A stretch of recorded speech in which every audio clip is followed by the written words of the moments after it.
Olá, galerinha da tia Fernanda. Hoje nós iremos embarcar no mundo da pré-história.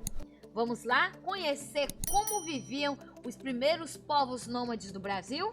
Eu gostaria que vocês acompanhassem no livro de vocês, na página 44 e 45. Vamos embarcar nessa viagem e aprender mais um pouco sobre a vida dos nômades no nosso país. Mas primeiro, para nós entendermos como viviam, quem eram os nômades, vamos saber o que eram os nômades primeiro, né? Tia Fernanda, mas o que eram os nômades? Vamos lá? Os nômades são pessoas que não têm habitação fixa. Eles vivem mudando de um lugar para o outro. Aqui nós temos uma imagem, né, simbolizando esse povo. Como vocês bem podem perceber, né, nós colocamos uma imagem onde nós temos uma família no deserto, né, rodeado de animais, carregando os seus pertences. Eles viviam mudando de um lugar para o outro pelo fato de não ter uma moradia fixa. Nós vamos conhecer o porquê que eles faziam isso. Vamos lá?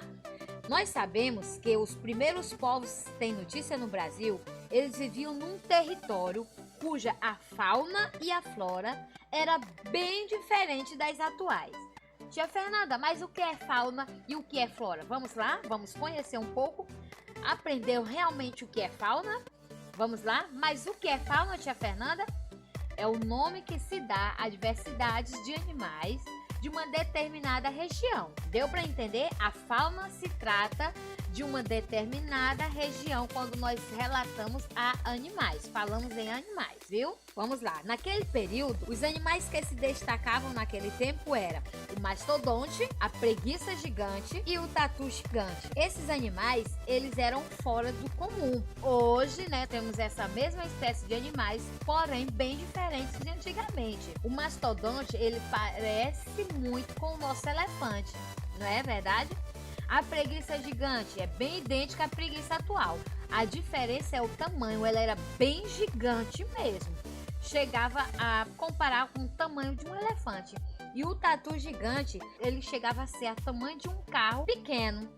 É um carro de passeio. Para vocês verem a diferença, isso era devido ao clima daquele tempo. Pois bem, agora vamos conhecer um pouquinho sobre a flora. Vamos lá? O que é flora, tia Fernanda? É a diversidade de planta de uma região. A diferença é aí, ó. Flora são as plantas, fauna são animais, que é especificada em uma determinada região, um determinado tempo, viu? Vamos lá conhecer mais um pouquinho sobre a flora.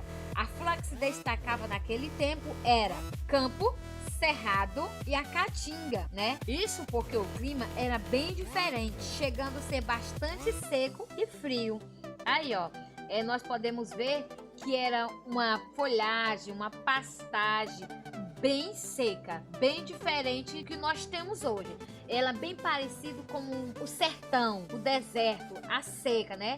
Nós estudamos em geografia algumas regiões, nós podemos perceber que ainda prevalece sim esse tipo de clima, de plantações, né? Não por todo o tempo, mas em um determinado período. Nós temos esse tipo de vegetação, campo, cerrado e a caatinga. Vamos agora conhecer o meio de moradia desse povo, dos nômades, como eram esses povos. Ou seja, eles utilizavam cavernas como abrigos temporários, ou seja, eles construíam tendas de madeiras cobertas de pele de animais em campo. Eles chegavam a se alimentar de coletas de frutos e de caça de animais. Vamos ver agora os instrumentos usados por esses povos nômades. Há indícios de que esses povos utilizavam instrumentos rudimentares feitos com pedras para realizar diversas ações, como cortar, raspar e bater. Como vocês podem ver aí, né, são tipos de ferramentas bem manual mesmo, né, totalmente diferente dos instrumentos que hoje nós temos, né, bem industrializados. E aí, como vocês podem perceber, é totalmente manual. Vamos lá. Há vestígios mais antigos desses povos. Elas estão localizadas nos sítios arqueológicos da Serra da Capivara. Até hoje, há indícios de que realmente esses povos existiram, né? Porque, tia Fernanda, como nós podemos comprovar que esses povos existiam no nosso país?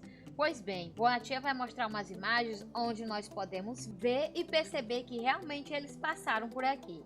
Olha aí, nós temos a Pedra Pintada, Vila Colonial dos Cocais, Parque Nacional da Capivara, que fica bem localizado pertinho do nosso estado. Vamos conhecer um pouco sobre as pinturas rupestres, que é uma das marcas dos nômades. É possível encontrar em cavernas milhares de pinturas rupestres feitas com tintas obtidas pela mistura de óxido de ferro. Acreditam-se que essas pinturas rupestres tinham para esse povo um significado mágico, religioso, viu? Eles pintavam com dedos e pincéis feitos com fibras e espinhos. Essas pinturas nos dão preciosas informações de como era a vida cotidiana desses seres humanos. Bastante interessante. Vocês podem perceber na passagem desse vídeo que as pedras que eles esculpiam, né, eram desenhos de animais, de pessoas. Creio eu que alguns desses símbolos serviam para indicar a sua passagem por aquele lugar, né? Para indicar que realmente eles já haviam passado por ali, ok? Espero que vocês tenham gostado dessa aula. Agora é com vocês, viu? Atividade na página 46 a 48. Agora, a tia Fernanda irá complementar com um vídeo para que vocês possam entender e compreender direitinho a história dos nômades. Os nômades, ou nomadas, que eram povos ou tribos que não tinha um endereço fixo ou um lugar X para permanecer. Eles sempre estavam mudando de endereço, pois eles eram caçadores, coletores ou pastores, mudando-se de local para poder ter como dar pastagem ao seu rebanho. Os nômades, eles não se dedicavam à agricultura e nem respeitavam as fronteiras nacionais na sua busca de melhores pastagens. A maioria dos antigos povos nômades tornaram-se sedentários com a descoberta da agricultura. No entanto, ainda hoje, existem povos nômades, como algumas tribos do Saara. Ainda há, portanto, uma diferença básica entre este tipo de nômades com os nômades coincidente com o início da criação de gado.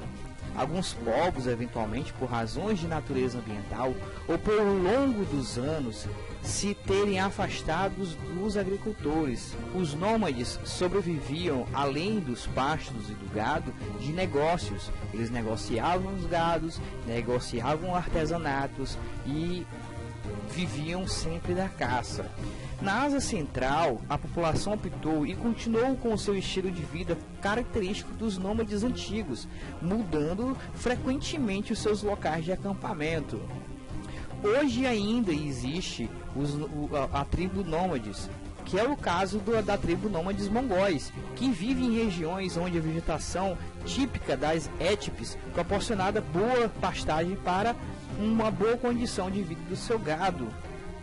Na Índia, uma cultura nômade de caçadores destacou-se na domesticação e a criação de animais, grupos de pequenas famílias em si, mas que teve um belo e bom destaque. No Saara, uma economia de pastoreio mais desenvolvida pode ter sido também uma consequência da desertificação crescente. Na África Oriental, fenômenos como dessecação dos lagos, onde eram abundantes os recursos alimentares, alterou a fixação das populações que passavam de um regime de pastoreio e que permaneceu até os tempos recentes. Então esse é o povo nômade. Agora estude com carinho. Beijo da tia Fernanda. Tchau!